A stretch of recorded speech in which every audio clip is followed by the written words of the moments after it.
নমস্কার, কেমন আছেন সবাই? মাম্পি ঘরকন্যা ব্লগে সবাইকে জানাই আরও একবার অনেক অনেক স্বাগত। আজ সকাল থেকে ভিডিওটা শুরু করিনি, আজকে বেলার থেকেই শুরু করেছি। আর আজকে ঘুম থেকে উঠতে একটু দেরি হয়ে গেছে, সেই জন্য আগেই খাবারের দিকে চলে আসলাম, মানে রান্নাঘরে এসে রান্নাবান্না শুরু করে দিয়েছি। সকালকার মতো খাবারটা আগে করে নেবো, তারপরেই বাদবাকি রান্নাগুলো করব। তো বাবু আর সোনার খিদে পেয়ে গেছে, আর আজকে সত্যি খুবই দেরি হয়ে গেছে ঘুম থেকে উঠতে। তো আমাদের তো সকালে চা খাওয়া হয়ে গেছে, সুকান্ত চা খেয়ে কাজেও চলে গেছে, আর আমারও খাওয়া হয়ে গেছে। চা খেয়ে আমি চলে এসেছি রান্নার দিকে, কেননা রান্না এখন যদি না করি সকালকার খাবার, তাহলে খুব খিদে পেয়ে যাবে। আর খুব তাড়াহুড়োর মধ্যে এখন ভাত বসাতে গেলেও অনেকটা দেরি হয়ে যাবে, কেননা ভাত করতে গেলে সময় লাগবে, আর একবারে দুপুরের ভাত করব সেই জন্য। তো ভাবলাম কি আজকে সকালে একটুখানি পরোটা আর আলু ভাজা করি। আর আমার কি হয় বলুন তো, যদি একটুখানি ভাত বা রুটির মধ্যে যদি কোনো অপশান দেয়, তাহলে আমার মনে হয় যে রুটিটাই আমার কাছে তাড়াতাড়ি হয়ে যায়। রুটি বলুন বা পরোটা বলুন, আটার জিনিস তৈরি করতে আমার খুব একটা খারাপ লাগে না, বেশ ভালোই লাগে। আর আমার রুটি করতে না বেশ ভালো লাগে। গ্যাস নোংরা হয়, কাউন্টার টপও নোংরা হয়, কিন্তু আমার মনে হয় যে ভাতের থেকে তাড়াতাড়ি রুটি পরোটা হয়ে যায়। তাড়াতাড়ি করে দুটো আটা মেখে নিলেই রুটিটা হয়ে যাবে। তো সেই জন্য আমার মনে হয় যে ওই ভাত বসিয়ে বসে থাকার থেকে দুটো রুটি বানিয়ে দিই, সবার সকালে খাওয়া হয়ে যাবে, আর ওদিকে ভাতটাও বসিয়ে দেবো, আস্তে আস্তে হতে থাকবে। আর গতকালকে ছিল বৃহস্পতিবার, তো অনেক দিন পর আমরা আবার হাটে গিয়েছিলাম। আমাদের মাঝে দিয়ে হাটে যাওয়াই হচ্ছিল না, একটার পর একটা সমস্যা, আর তার মধ্যে সুকান্ত শরীরটাও ভালো ছিল না, সেই জন্য হাটে যাইও নি। তো এই সপ্তাহে আজকে আমরা হাটে গিয়েছিলাম। তো আজকে বলতে আগের দিন, আজ হচ্ছে শুক্রবার। আমার ভিডিওটা এডিট করতে দেরি হয়ে গেছে, আর পোস্ট করতেও দেরি হয়ে যাচ্ছে। তো যাই হোক, আমি গতকালকে ভিডিও দিতে পারিনি, কেননা গতকালকে তো শনিবার ছিল, আর আজ হচ্ছে রবিবার। আমি রবিবারে এই ভিডিওটা পোস্ট করব, আর এই ভিডিওটা হচ্ছে শুক্রবারের ভিডিও।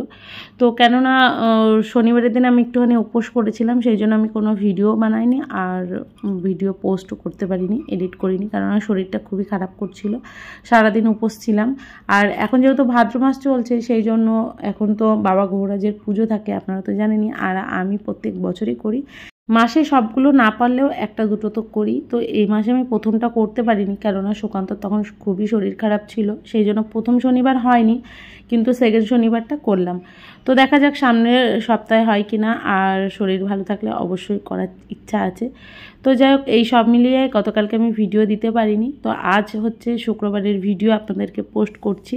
তো আমি সকালবেলায় একটুখানি পরোটা আর আলু ভাজা করে নিয়েছি, আর গরম গরম পরোটা আর ঘিয়ে ভাজা পরোটা খেতে বেশ ভালো লাগবে, আর আলু ভাজাও গরম গরম। কার কার ভালো লাগে অবশ্যই আমাকে কমেন্টে জানাবেন। আমার তো বেশ ভালো লাগে, আর বাবুসোনারও ভালো লাগে। সুকান্তর আজকে দেরি হয়ে গেছে কাজে যেতে, সেই জন্য সুকান্তকে আর করে দিতে পারলাম না।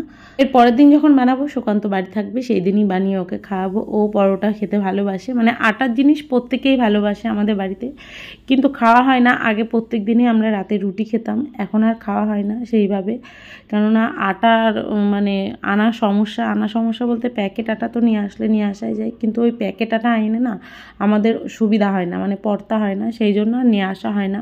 আর অনেকগুলো করে রুটি বানাতে হয়, সেই জন্য সুকান্ত বলে কি থাক, একবারে ভাতই করো।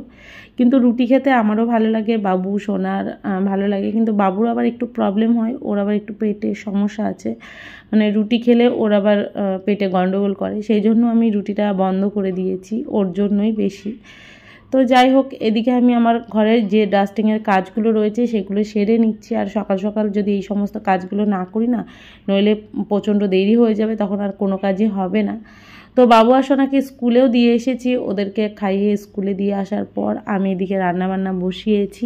ওদিকে ইন্ডাকশনে ভাতটা আমি বসিয়ে দিয়েছিলাম, আর এদিকে আমি মাছের ঝোলটা করে নেবো। আর সুকান্ত দুপুরে খেতে আসবে, সেই জন্য ভাবলাম কি আগে মাছের ঝোলটাই করি।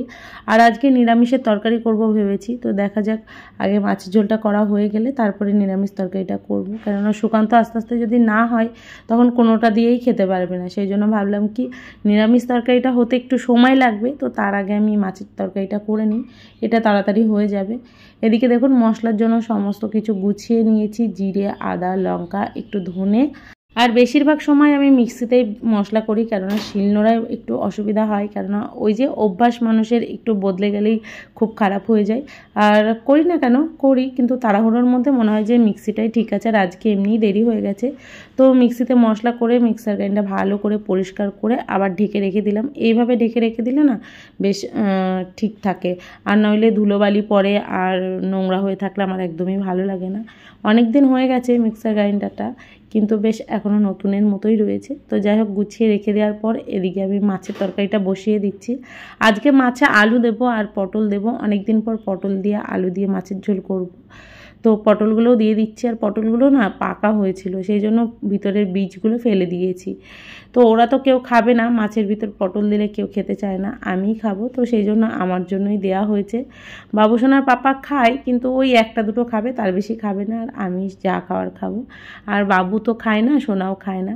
বাবু পটল ভাজাটা খায়, কিন্তু সোনা একদমই পটলটা পছন্দ করে না, সেই জন্য ওকে দিই না।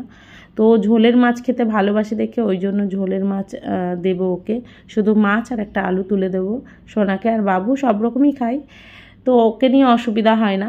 তো ওই ছোটোটাকে নিয়ে একটু সমস্যা, খেতে চায় না, এটা খাবে না ওটা খাবে না। তো যাই হোক, এদিকে আমি মাছের ঝোলটা প্রায় হয়ে এসেছে বলতে জল দিয়ে দিলাম, কষানো হয়ে গেছে। মাছের ঝোলটা ফুটে আসলেই মাছগুলো দিয়ে দেবো।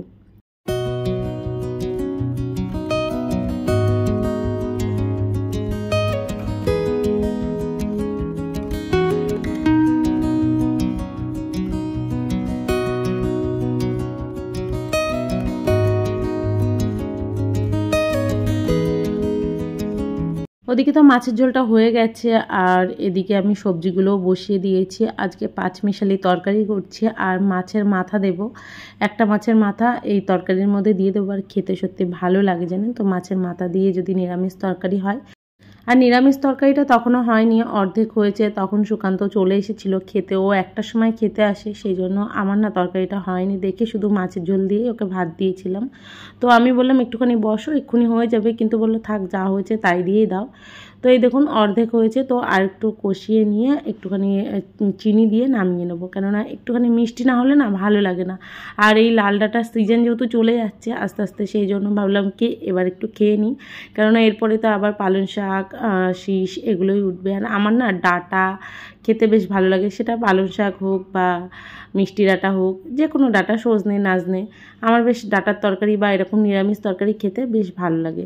সব রান্নাবান্না আমার কমপ্লিট। এদিকে বাসন মাজা হয়ে গেছে, বাসন মেজে নিয়েছি, আর একটা থালাই রয়েছে, সুকান্ত যেটা খেয়ে গেল সেই থালাটা রয়েছে, ওই থালাটা পরে মাজবো। তার আগে আমি gas, induction oven, counter top এগুলো পরিষ্কার করে নিই, কেননা সার্ফ দিয়ে ভালো করে ওয়াইপসটা মুছে নিলাম, পরিষ্কার করে নিলাম। মুছে বলতে কি, ভালো করে সার্ফ দিয়ে একটু নিংড়ে নিলাম, নেওয়ার পর এখন আমি ওয়াইপসটা দিয়েই ভালো করে ইন্ডাকশন ওভেন, গ্যাস এগুলো মুছে নেবো। আর এটা দিয়ে না বেশ ভালো হয় মোছা।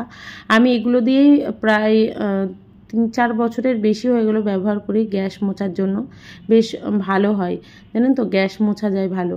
আর একটুও জল থাকে না, একদম চিপে নিলে বেশ একদম জলটা পুরো পরিষ্কার হয়ে বেরিয়ে যায়।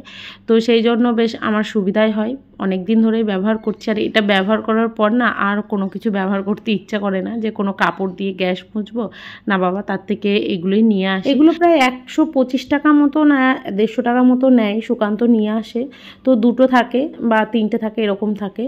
তো এইগুলোই নিয়ে আসি, কিন্তু আমি একটু বেশি দিন ধরেই ব্যবহার করি, মানে সহজে আমি ফেলি না, একটু দামি বলে। তো যাই হোক, সুবিধা হয় আমার কাজ করতে।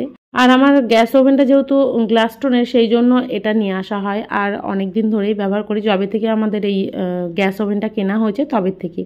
তো যাই হোক, সমস্ত কাজ সেরে স্নান করে নেবো। আর সকাল থেকে ওঠার পর এক নিঃশ্বাসে সমস্ত কাজ করছি, মানে দাঁড়ানো বা বসার সময় নেই। বাবুসোনাকে স্কুলে দিয়ে আসা, নিয়ে আসা, ওদেরকে খাওয়ানো, স্নান, পুজো, মানে সকাল থেকে উঠে একটুও বসিনি। এখন ঘড়িতে প্রায় 2টো বাজতে চললো, পুজো দিয়ে বাবুসোনাকে আনতে যাব। তো ওদেরকে নিয়ে এসে তারপরে আমি ওদেরকে খাইয়ে আমি খেয়ে একটু রেস্ট পাবো। তো তো সকাল থেকে উঠে মানে ভাবে যে অনেকে যে সারাদিন কি করে, এই ভিডিও বানায় আর কিছুই করে না। তো এই যে ভিডিও বানাতে গেলেও অনেক খাটনি রয়েছে এর পিছনে। তো যারা এইসব কথা ভাবে না, তাদেরকে একবার এই জায়গায় দাঁড়িয়ে দেখলে বুঝতে পারবে যে হ্যাঁ, সব কিছু করতে গেলে একটু না একটু খাটনি হয়। যেমন সংসারে কাজ করতে গেলে খাটনি হয়, তেমনি ভিডিও বানাতে গেলেও খাটনি হয়।